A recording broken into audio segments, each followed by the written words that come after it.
Labą dieną visiems. Noriu paaiškinti, kaip galima suprasti, kaip patikrinti, ar jūsų biologinio valymo sistemą reikia jau valyti. Tai yra iškviesti melioracijos bačką, kuri išsiurbs dumblą. Rodysiu savo pavyzdžio, tai sistema yra Felix Navis. Iš esmės čia neturi reikšmės kokia pas mumis sistema. Principas tikrinimo dumblo yra toks pats. Taip. Pas mane buvo nesenai atvažiavusi gamtos apsauga ir atidarius dangtį pakėlus, sako, nu blogai, čia atrodo blogai. Dabar žiūrėkite, nuo kada įvertinama yra iš akies. Nekados.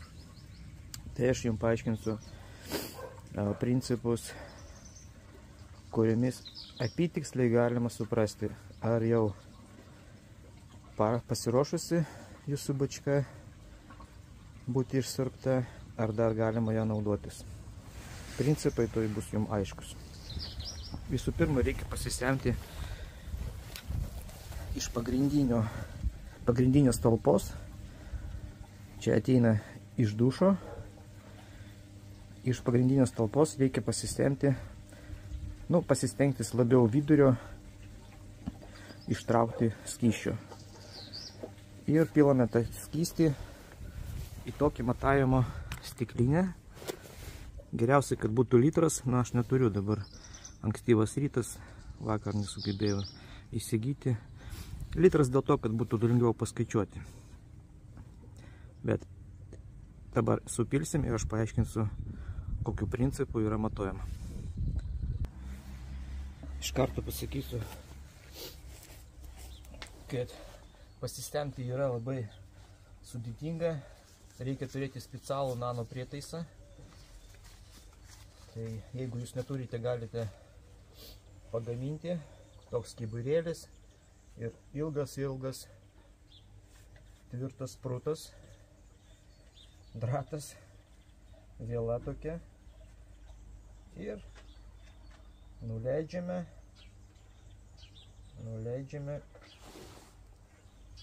kuo giliau. Nu, vis tiek dugno nepasieksim, nes šitie 3 metrai beveik.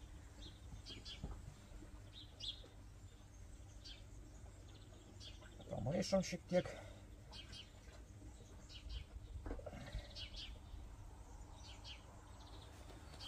Taip. Ištraukiam ir supilam.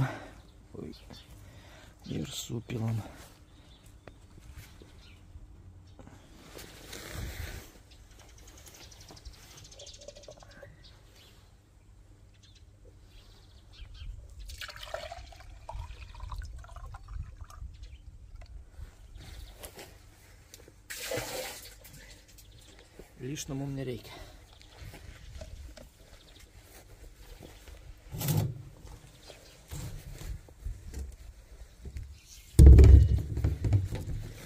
Tai va. Pilam mes kažkokį lygų turį. Nu, mano atveju tai yra 500 ml, bet sakau, geriausiai pasiimti yra litrą, bus lengviau paskaičiuoti. Kokiu principu skaičiuojama yra? Mes laukiam tam tikrą laiką. Nu, geriausia, kad tai būtų, nu, faktiškai netgi naktis, visą, kad pastovėtų, arba visą dieną. Ir nuosėdas nusės. Ir mes žiūrime, kur yra skaidrus vanduo, švarus vanduo ir nuosėdas, tvirtas nuosėdas. Tai jeigu to nuosėdo bus 30%, jūs turite jau valyti, išsiurti savo dumblą iš savo biologinio valymo įrenginio. Jeigu tai yra mažiau negu 30% dumblo, reiškia, dar jūsų įrenginys veikia, bet turite jau kaip ir ruoštis. Labai paprastas būdas preliminariai pamatuoti koncentraciją jūsų biologinio valymo įrenginyje. Taip, žurnalą sudaro. Biologinių nuotekų valymo įrenginio eksploatacijos žurnalą sudaro. Modelis, pavadinimas, gamintojas, našumas, kaip pavyzdys pas mane, 0,8 kubometrų per parą, įrenginio montavimo data, kas sumontavo, galite rodyti, ar čia buvo įmonė, ar privatus asmuo, arba jūs pats. Eksploatacijos pradžios data, sumontuoti jūs galite kažkada tai, o po kelių metų įvažiuoti į savo namą ir tik tada paleisti, tai yra pradžios naudojimuose data gali ženkliai skirtis nuo įrenginio montavimo datos ir eksploatuotojas. Tai aš manau, kad reikia rašyti jūsų adresą, kur yra eksploatuojamas, o ne konkretaus žmogų, nes čia yra absurdas, nes šiandien gyvenate jūs, po kažką tai jau gyvens kažkas kitas, arba, vienu žodžiu. Toliau, kažkokiu tai veiksmų atlikimo data, pavyzdžiui, dumblo pašalinimas šiandien ryte pas mane bus, aš laukiu. Atlikimo vardas arba įmonė ir sąskaitos arba, aš nežinau, bet tikriausiai arba tiks, ta prasme, vežimo važtaraštis. Tai yra, turi būti nurodyta valstybiniai numeriai mašinos,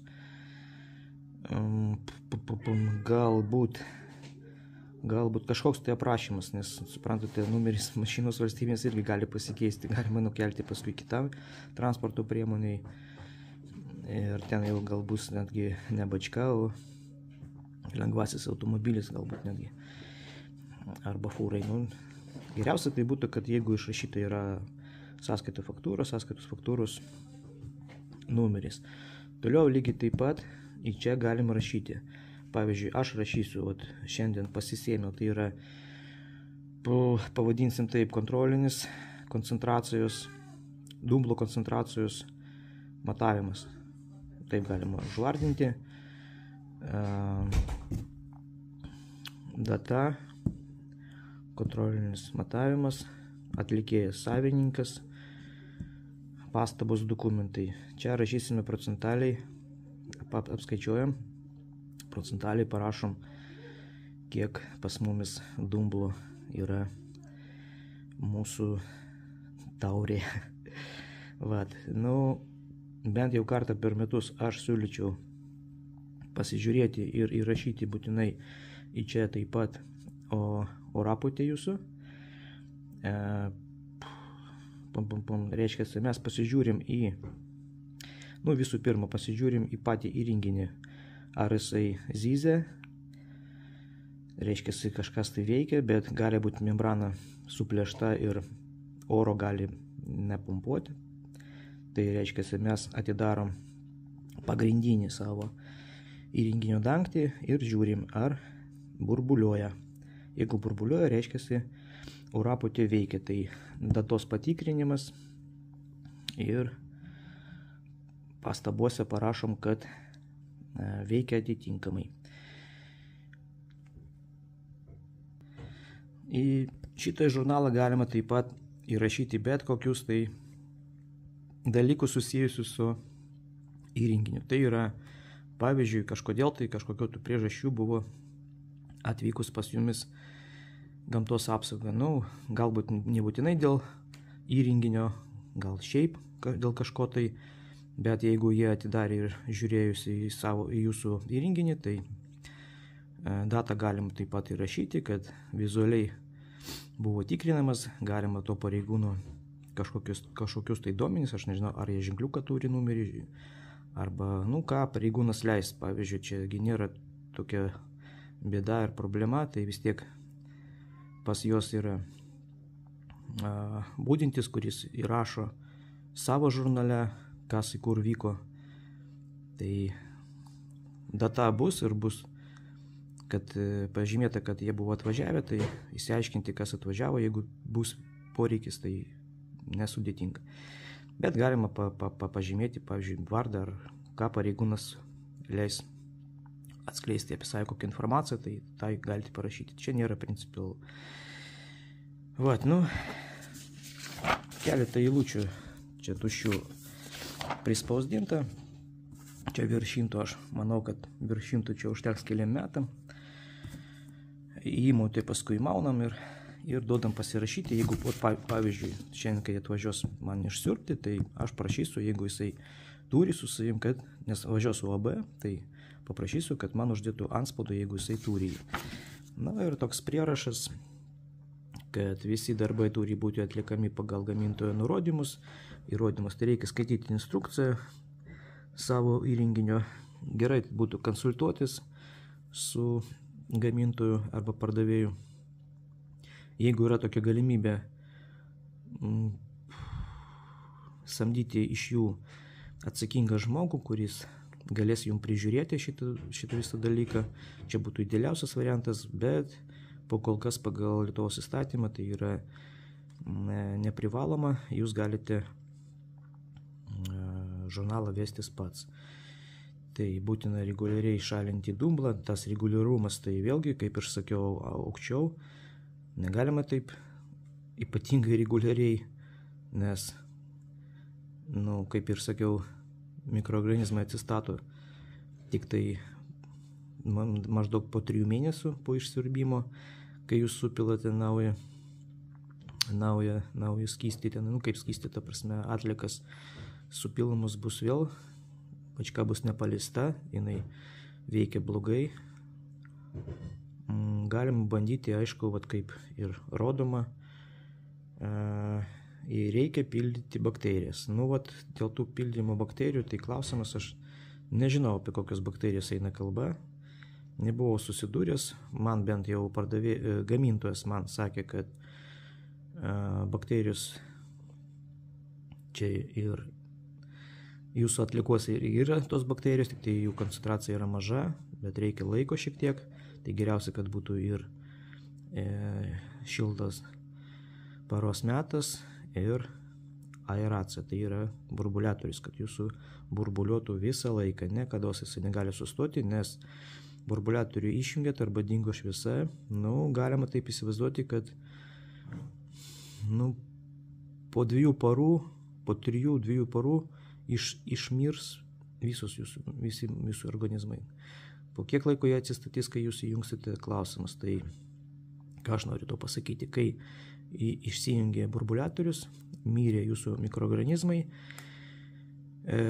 jūs įjungite burbuliatorių, viskas veikia kaip ir gražiai, bet toks sutapimas, kaip tyčia, žinote, būna, atvažiuoja patikrinti, iš mėginių vietos pasiema mėginį, o pas jumis yra bardakas, tai yra išeina nešvarus vanduo, gausite baudelę už taršą. Ir eksploatacijos žurnalas turi būti saugomas netrumpiau kaip 5 metus. Pamesti to žurnalą tai įmanoma. Paskutinis patikrinimas čia yra toks taškas, nuo kurio galima žygiuoti toliau. Tai jeigu buvote atvažiavę patikrinti, tai nesvarbu, čia 5 metai praėjo ar ne, tai iki šiol patikrinta, iki to momento, reiškia, startuojam iš naujo, tai nematau problemos. Vienu žodžiu, jeigu kažkam bus sudėtinga surasti tokį žurnaliuką, tai galite parašyti man, aš persiųsiu kažkokiu tai būdu per Viberį, per elektroninį paštą. Galėsite atspausdinti ir vestis tokį žurnalą, pas jumis jau bus, kas liečia valymo įrenginio, tvarkingiau. Praėjo valanda, lygiai valanda, ir mes jau arčiau 250 gramų. Tai yra pusė jau. Kaip ir sakiau, geriausia tai būtų, kad praeitų naktis arba para, ta prasme, para tai ne para per daug para, bet vakare pasisėmėt, ryte pasižiūrėjote. Viskas bus aišku.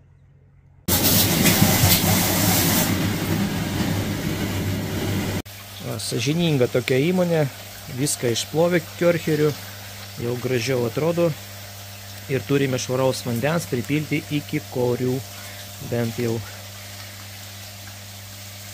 Ir paskui trumpą video pabandysiu įrašyti jums, kad pasižiūrėsime po mėnesiuko, daleiskim po mėnesiuko, pažiūrėsime, koks nuosėdas dumblų bus. Tarp kitko, va žiūrėkite. Arčiau jau 200. Tai čia ir bus norma. Daugmaž norma. Negalima vizualiai nustatinėti, ar gražiai ten atrodo, ar negražiai. Šūdai gražiai, atsiprašant, negali atrodyti. Bet vat, nuosėdas nusėdo, reiškia, mikroorganizmai kažką tai ten suvalgė. Nežinau, kas čia liko. Reikia gilintis, reikia protingų žmonių klausti, kas liko, kas čia. Bet pasižiūrėkite, kiek skaidrus vanduo. Kiek čia dabar laiko praėjo, pasakysiu to jau. Taip. Nu, beveik 1,5 valandos praėjo. Tai įsivaizduokit po nakties kaip nusės. Tai čia jau visą žiemą, suprantate, čia kaip ir reikėtų gal anksčiau traukti, bet visą žiemą mes jau taip atžymojame ir organizmam faina gerai. Jų gauja yra didelė, šeima vadinsime. Vat, ir čia proto ribos. O dabar šitą vandenį turėtų jau, jeigu kažkas tai nori analizę padaryti, gali patikrinti. Tai vat šitoks vanduo netgi švaresnis, nes jisai dar nepraėjo filtracijos. Kas tai yra filtracija? Filtracija pas mums sudaro keli skyriai, pasižiūrėkite. Tai vat į čia įbėga grynas, paskui mažiausiai aš matau 1, 2, 3. 3 skyriai yra. Ir paskui va ten jau trečiam skyriuje išbėga. Tai dar praeina šiokį tokį valymo etapą šitas vanduo. Ir paskui jau vamzdis eina tenais toliau į mėginių paėmimo vietą. Ir iš tenais jau galima pasiimti vandenį patikrinimui. O ne taip, kad atidarom, o blogai. Ekspertai. Blogai. Tai vat, visiems sėkmės. Stenkitės kartą,